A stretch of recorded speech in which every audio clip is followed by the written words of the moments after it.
I'll be doing something a little bit different today, having a bit of fun, and we're basically going to see what is better at the job, the A-10 or the Apache. Okay, you're up. So we got a compound full of the angriest, nastiest stuff I could put in the map, and we are on the Nevada map today as well, and we're going to head over to this first waypoint, which is where the target is. Now, the whole point of this mission today is to look at the two different ways that the two aircraft come at the same problem. So we're both going to have exactly the same issue to deal with. We're going to do it first in the A-10, and then we're going to do it in the Apache. So let's see how the A-10 does it first.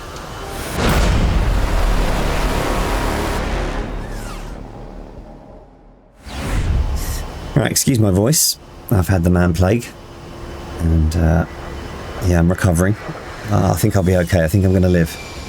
Right, let's get the targeting pod slave to the waypoint. Easy as that. You can see at the moment it's behind the hill. But when we get clear of this, hopefully, it's only 7 miles away, which is probably not far enough. Obviously, the A-10 is going to do this from a distance. It's going to get altitude. It's going to come at it from far away. It's going to have time to evade if any missiles or any artillery comes up at it. Whereas the Apache is more of a sneaky, shifty, you know, pop up over the hill, do a scan, pop back down, launch some missiles from safety, that kind of thing. So they're both absolutely brutal ground attack crafts, and I just kind of wanted to show the difference between the two and how they go at it. But yeah, it's the A-10's turn first. Then I'm going to have a little conclusion at the end and decide which one I would rather take. There she is. Right, like I said, some angry stuff down there. SA-9s. Something else angry. Some helicopters and clouds. Ah, okay, this could be a problem. That's right, let me come back into the right smidge. So my plan is to mark out the 6 most deadly things over there, and then I'm going to get it with the 6 Mavericks I've got, because I can fire them all in one turn. So I can literally go pew pew pew pew pew, everything explodes, and then I'm just left with the friendlier things. So we're going to use the mark points today, so let's turn this into mark. Then we do a TMS right short to mark points. That way we can zip through the mark points, slave them to the Mavs. It's almost behind us now, so let's spin around a bit. 10 miles is a good distance, because you can start shooting Mavericks from about 9. But I do want a little altitude just in case. Right, first things first, let's fence in.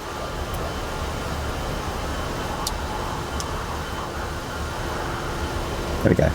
Okay, so that's something very nasty. Got a radar on it.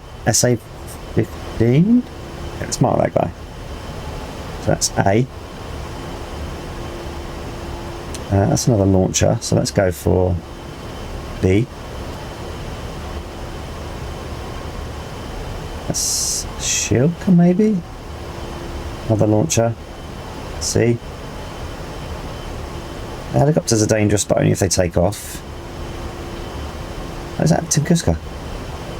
It looks like another launcher there. And whatever that thing is there. Right, I didn't take D. That's a Shilka. E. Oh, what's that one hiding behind there? You know, because it's hidden, it's going to be nasty. Let's do a little turn. I think that'll be our 6 to get us started. So we've got A to F in here. So let's get the Mavs up. And let's turn in. Let's get the Mavs selected as well. Okay, it's right in front of us. So let's get a little climb going on. Set that to about there. That also gives us a bit more time. Just like that to the waypoint. That over there. Make it SPI. Over here. Slave that to the SPI. Yeah, I'm right out of time in a minute. Zoom it in. Rifle. I don't think that selected the right thing. But let's go to B. Leave it. Okay, over there. Leave it. Zoom it. Bring it. Rifle. Look over here. Go to C. Slave it. It's that guy there. Slave it. Boom. Rifle. Back over here. This is D. On there. That's a truck. We'll get it anyway. Slave that. Zoom it. Rifle. And then we go for E. Was that little nasty thing here. Slave it. Zoom. Rifle. And then one more. About to run out of time, I think. It's that one there. Save it. Okay, we're out of time. We didn't get time to shoot that one. I think we're good. So let's ping off over this way. Good for altitude now. Let's go. They've started to explode already. Oh yeah, here we go. I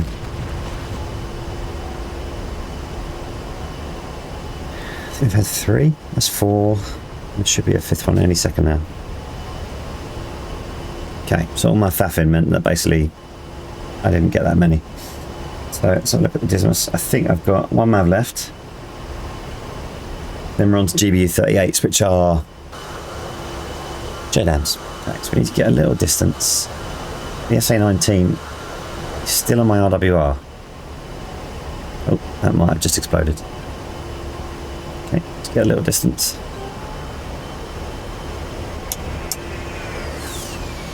And then we'll swing back around. We'll hit it with a MAV, and on the way past, we'll do JDAMs, because JDAMs we can do, because we're so high, we've got a really big release window. We can drop one, and then drop another, as long as we're within the bracket. And I'll show you that in a sec. As always, if you want to fly this mission, it will be on the Discord. discord.rossig.com, links are in the description below. Come join us, come say hello. Come grab the MIS file for free. Come fly with us on the weekends. We're a nice bunch. I run a very chilled Discord, no milsim on my Discord, so if you're kind of new, you're just learning and stuff, you want somewhere that's not too daunting, not too much of the radio comms and all that. I'm trying to keep it that way. There's plenty of Discord groups that you can go to, and if you're looking for milsim, hit me up because I know loads of them. And I'll recommend you and I'll send you in the right direction, but yeah, my Discord, very chill. Right, I would say that the Shilka is... Shilka, sorry, the Tunguska. Tunguska is deed. Have a look again. So what's that one? That's a Shilka, isn't it? That's just a big... Oh, it's one of those ZSUs, the big ones. It's another one of them. I thought the Tunguska was there. Is he still okay? Oh yeah, he's still fine. Okay. He is my next target, so let's get the MAVs.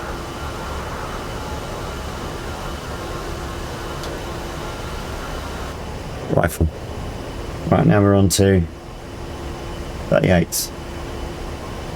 Let's have a little look. Let's get these 2 down the front here. Do this one first. So we want to turn in. We're already in the bracket. We might not have a chance for the second one. So we go here, and then we pickle. It's gone. And then we move this one to this one. And we're still in the bracket, so we pickle. Alright, I reckon that the MAV might hit already. So the 19's gone off the LWR now. Let's not turn to the left. So we keep an eye on things. Oh, there's one.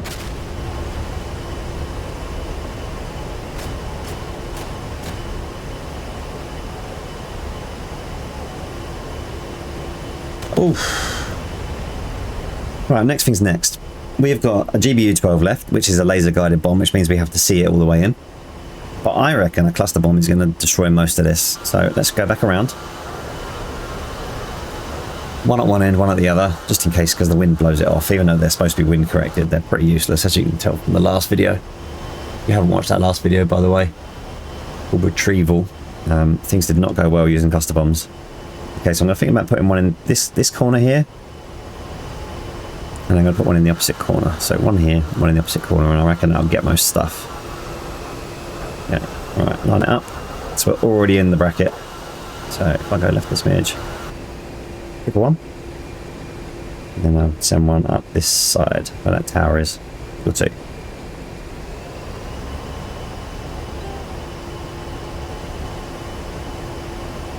Here we go. Oh yeah, we're off. Oh, perfect.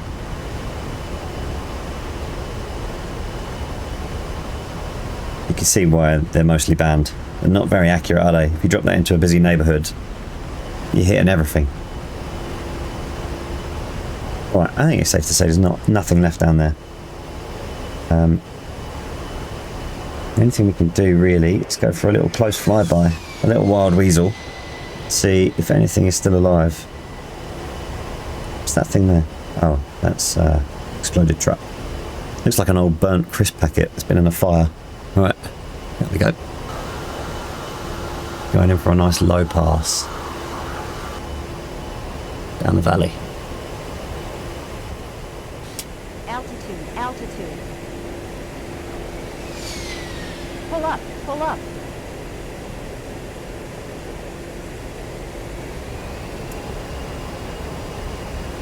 Pull up, pull up. Oh, there's nothing down there, is there? That is crispy fried chicken. On we go. And that's how easy that is in an A-10. Nobody even fired at us. I think a couple of bullets came up, but we were so far out that nobody got anywhere near us. So my thinking when we do this in the Apache in a sec is that we're going to be hiding in these hills somewhere. We're going to pop our mast up, we're going to scan it, we're going to go back to safety somewhere and then launch all the Hellfires. And then pop our heads up and see what we're looking at. I think that's the plan. We'll see. The only thing is you're always in range with the Apache, so just sticking your head up is dangerous, especially in a situation like this. You're not surrounded by buildings, you're surrounded by just kind of flowing hills and stuff. But we'll see. I'm going to keep open-minded, but I don't think it's going to do as good of a job at that as the A-10 did. Just purely for distance. Right. I reckon I can do gear now. Altitude, altitude. Okay. Looking good now. So we should scrub a load of speed off. Not a long runway. So we need to keep an eye on that. Make sure we don't overrun. So Jakes is going to join me in the Apache now. And we're going to have a little flight and see how the Apache does that same thing.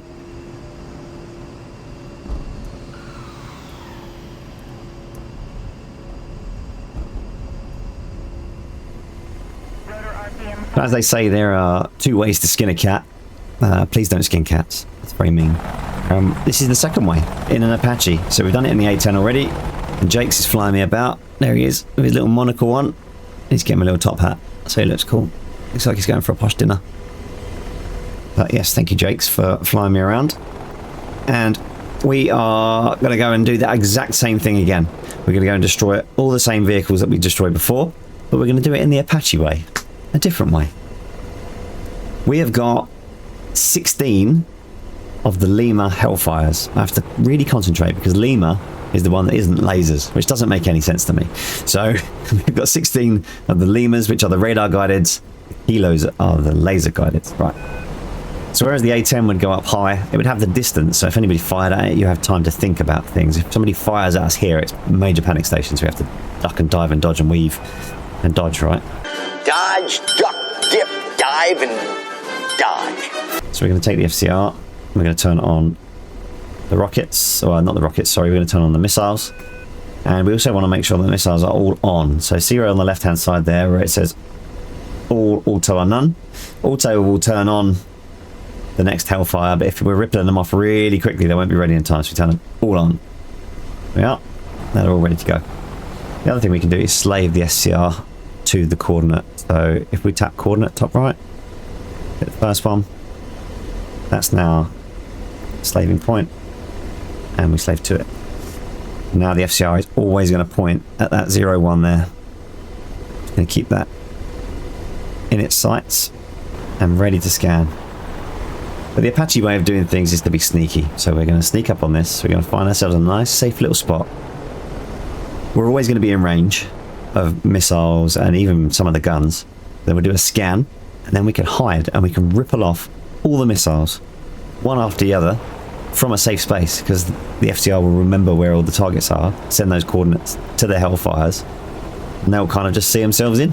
We can do it from here, and they just go up over the top of the hill and they go. Once we've done the first set of missiles, we'll do a BDA, we'll go in and have a little look, see what's left. If there's anything good left, we'll give it a kill. But I think this is going to be a kind of one and done kind of thing with this. I think most of the bad stuff is going to be very, very dead on the first attempt. So you can see on the ad there, that little cross that's floating around on the bottom there, that is the bad guys. So once that gets over the crest of the hill, you should be able to see them. She's struggling. Tiny bit, so just gonna push her over to some slightly higher ground and she's got a bit more lift. And again, if you want to do this mission, it'll be on the Discord, by the way. Discord.rossig.com. Let's have a little cheeky scan. And you have the choice then of doing the A-10 or the Apache.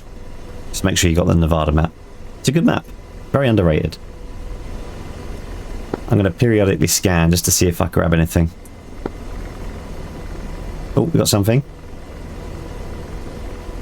Okay, hold it there. We have got 11 things already. I'm going to start sending them some Hellfires. Alright, in constraints, free to fire. So as you fire in the Apache, it literally jumps to the next thing. 4, 5, 6, 7, 8, 9. Come on. 10. Alright, that is 11 gone. We'll give it a second. Wait for the carnage and then we'll have a little look. So let's go to ink mode. That's good.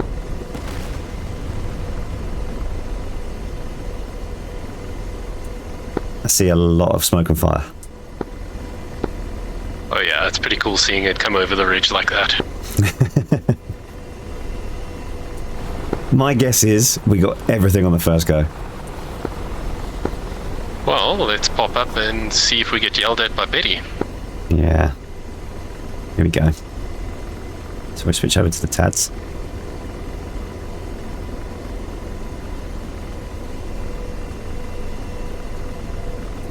That is a fiery mess. Alright, no one's run to the right. Damn, and I forgot my marshmallows. Right, from where we are, I can't see anything alive. Do you want to go around to the right and have a little look at it? Flank round. Will do, reposition. Just keeping a close look out for any shots fired. I think we got it all in the first go. Good plan. That's bonkers if we got it all. That's how deadly the Apache is. Obviously, you're always running the risk. If we, like when we poked a head up earlier and it was tracking us, if we hadn't noticed that, we weren't paying attention, then we could have died straight away. But whereas the A-10's kind of always out of danger. What's that there? Oof. Right, we've got one BTR still alive.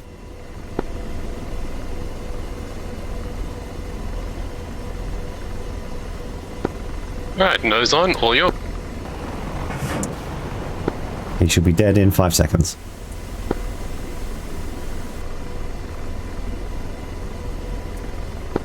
And the quarterback is toast.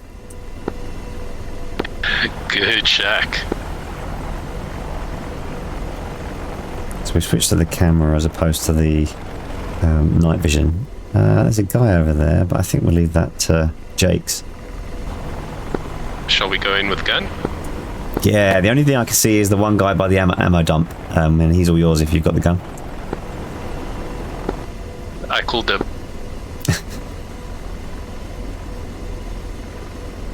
Yeah, everything's good, isn't it? Except for that guy there. One guy. He won't be alive for very long.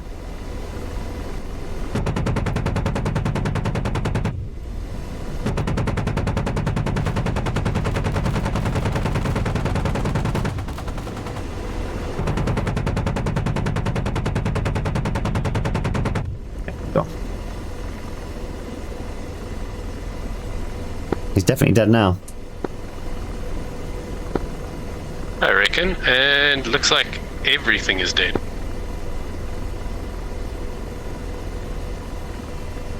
They wouldn't know much about it. They'd have been sitting around minding their own business, and then 11 Hellfires would have come in. Yeah, that's pretty mad, isn't it? And like I said, it's all done from a place of safety with this. You poke your head up, you risk things a little bit to get that FCR scan. I would call that BDA 100/100. Yeah, absolutely. Well, let's go back in time to eat these sandwiches.